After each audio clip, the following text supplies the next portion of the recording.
तो अब अपन देखते हैं कि कोई भी स्ट्रेट लाइन जो है वो सर्कल में किस तरह से इंटरेक्ट कर सकती है और उसको किस तरह से हम एनालाइज कर सकते हैं। तो ये एक सर्कल बना लिया अपन ने, ये इसका सेंटर। तो कोई भी स्ट्रेट लाइन जो है वो इस सर्कल से, है ना, बेसिकली हम कह सकते हैं कि 3 तरह से इंटरेक्ट कर सकती है। भाई एक तो है कि, है ना, बाहर से ही निकल जाए, है ना, टच ही ना करे। दूसरा क्या हो सकता है ना, केवल एक पॉइंट पे टच करे, ठीक है, तो वो बेसिकली टेंजेंट हो गया। और तीसरा क्या हो गया कि 2 पॉइंट्स पे कट करे उसको, तो इस केस में ये एक इंटरसेप्ट बन जाता है, ठीक है। ये इंटरसेप्ट बन गया जिसके हमको कोऑर्डिनेट्स निकालने आ सकते हैं, और या फिर इस इंटरसेप्ट का लेंथ जो है वो कितना है ना, वो निकालना आ सकता है। और चौथा वो इस थर्ड वाले ही इंस्टेंस का पार्ट है कि लाइन जो है उसके सेंटर से ही पास कर जाए, ठीक है। तो ये 4 केस हो सकते हैं बेसिकली। कोई भी लाइन किसी सर्कल से इन 4 वेज में इंटरेक्ट कर सकती है, ठीक है। तो कोई भी यदि सर्कल की इक्वेशन यदि अपने को दे रखी है और स्ट्रेट लाइन की इक्वेशन दे रखी है, तो वो स्ट्रेट लाइन जो है इनमें से किस कैटेगरी में फॉल कर रही है, ठीक है, उसको हम कैसे पता करेंगे। तो उसको पता करने का, है ना, फास्टेस्ट तरीका क्या हो गया कि सर्कल की इक्वेशन अपने पास में है ही, तो सर्कल का सेंटर अपने को मालूम है। सर्कल का सेंटर सपोज ए बी बोल देते हैं, ठीक है। तो किसी भी पॉइंट से स्ट्रेट लाइन का जो डिस्टेंस है, परपेंडिकुलर डिस्टेंस, वो तो हम निकाल ही सकते हैं। इस डिस्टेंस को अपन डी बोल देते हैं, और सर्कल के रेडियस को, ये रेडियस, इसको आर बोल देते हैं।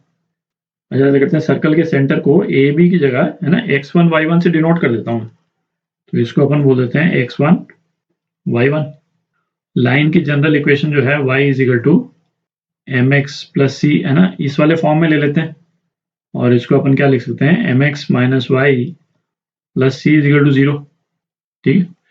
तो d जो है वो क्या हो जाएगा, इस पॉइंट से इस लाइन का डिस्टेंस, और वो क्या होता था, mx1 minus y1 plus C upon under root M square plus 1, और इसका मॉड होता था, है ना, पॉजिटिव वैल्यू लेते थे अपन डिस्टेंस के लिए। तो अब क्या है, जैसे केस वन में रिलेशन जो है वो क्या आएगा, डी जो है वो रेडियस से ज़्यादा होना चाहिए। तो ये केस 1 वाली कैटेगरी हो गई, है ना, लाइन बाहर से निकल गई। केस टू में क्या है, ये डिस्टेंस जो हम निकालेंगे वो रेडियस के बराबर आ जाएगा, ठीक है। केस 3, ये डिस्टेंस जो है वो, है ना, लेस देन आर आया। और केस 4, ये क्या हो जाएगा, डिस्टेंस जो है रेडियस से तो कम है ही, ये डिस्टेंस ही 0 आ जाएगा, क्योंकि सेंटर के थ्रू ही ये लाइन पास कर रही, तो डिस्टेंस जो है वो तो 0 ही हो गया, ठीक है। तो एक तो हमको ये पता करना आना चाहिए कि कोई भी लाइन जो है वो सर्कल के रिस्पेक्ट में स्टैंड कहाँ करती है ना, उसको कट कर रही है या बाहर से जा रही है या टेंजेंट है उसका, ठीक है। अच्छा, दूसरा ये हमने पता कर लिया, सपोज की लाइन जो है उसको कट कर रही है, टेंजेंट है, तो किन पॉइंट्स पे टेंजेंट है ना, या किन पॉइंट्स पे कट कर रही है ना, ये निकालना आना चाहिए अपने को, ठीक है। तो वो कैसे निकालेंगे उसको देखते हैं। तो अब हमको क्या निकालना है, फाइंडिंग पॉइंट या points of contact of straight line and circle. तो केस 1 तो रेलेवेंट है ही नहीं, है ना, केस 2 अपन देख रहे हैं। अभी पहले केस 2 डिस्कस कर रहे हैं, लाइन जो है वो टेंजेंट है सर्कल पे, ठीक है, तो एक ही पॉइंट ऑफ कॉन्टैक्ट है। तो अब इसको हम 2 तरह से निकाल सकते हैं, इसको मैं मेथड 1 मेथड 2 बोल देता हूँ।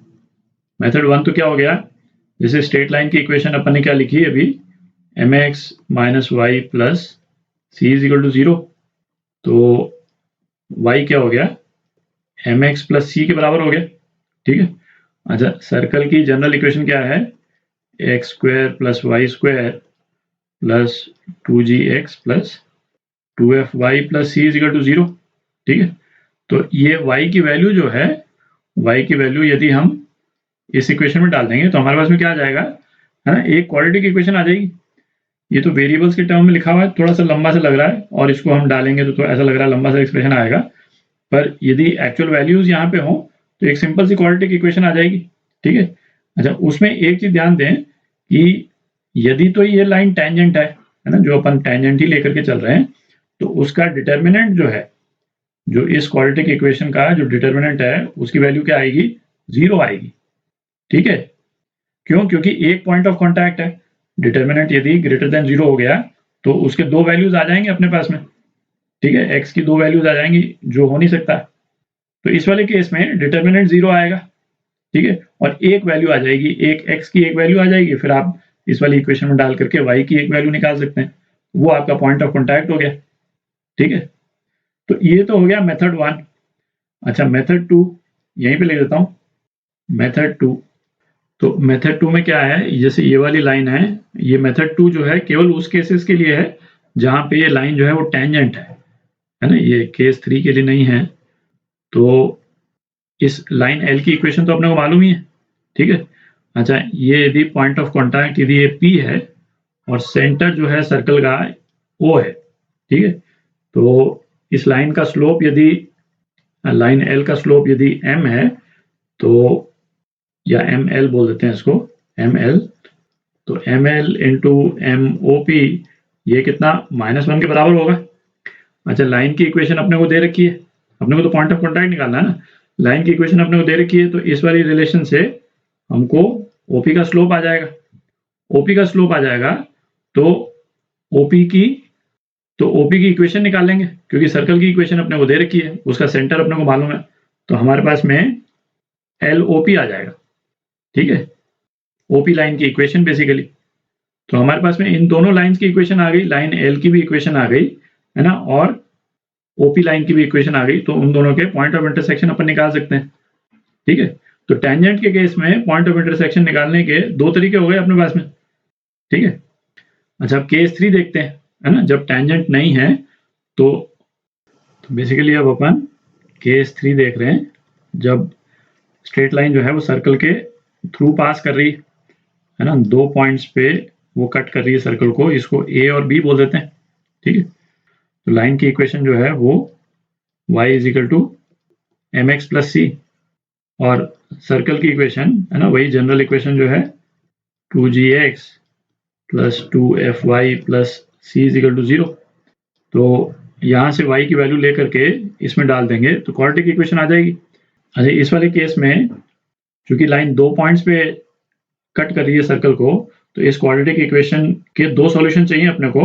तो इसका जो डिस्क्रिमिनेंट है, जो b² - 4ac, वो जो है वो ग्रेटर देन 0 होगा, ठीक है। अच्छा, इस वाले केस में एक और चीज जो हमको पता करना आना चाहिए, है ना, वो क्या है, लेंथ ऑफ द कॉर्ड, है ना, AB का जो लेंथ है ना वो निकालना आना चाहिए। तो फाइंडिंग लेंथ ऑफ कॉर्ड, है ना। अच्छा, इसको भी निकालने के 2 तरीके हैं, है ना, दोनों तरीके अपन लिख लेते हैं। मेथड 1, भाई मेथड 1 तो क्या हो गया, जैसे हमने एंड पॉइंट्स तो निकाल ही लिए, है ना, x1 y1 और सपोज x2 y2, है ना, ये 2 पॉइंट्स हमने निकाल लिए। तो इन दोनों पॉइंट्स के बीच में डिस्टेंस तो हम निकाल ही सकते हैं, डिस्टेंस फॉर्मूला लगा करके, x2 - x1 whole square plus y2 - y1 whole square, है ना, इसका अंडर रूट। अच्छा, दूसरा मेथड क्या हो सकता है, मेथड 2 में क्या है, यदि हमको A और B के कोऑर्डिनेट्स नहीं निकालने हैं, केवल AB की लेंथ निकालनी है, ठीक है, तो वो कैसे निकालेंगे। सपोज इस सर्कल का सेंटर जो है वो AB है, ठीक है, तो इस लाइन की इक्वेशन चूंकि अपने को मालूम होगी, लाइन L की, तो ये जो परपेंडिकुलर डिस्टेंस है D, इसको तो हम निकाल ही सकते हैं, ठीक है, सर्कल के सेंटर से। अच्छा, D हमको मालूम चल जाएगा, तो रेडियस, क्योंकि सर्कल की इक्वेशन अपने को मालूम है, तो रेडियस भी अपन निकाल ही सकते हैं, ठीक है। तो ये वाला जो डिस्टेंस है, इस वाले डिस्टेंस को, इसको मैं C बोल देता हूँ, ठीक है।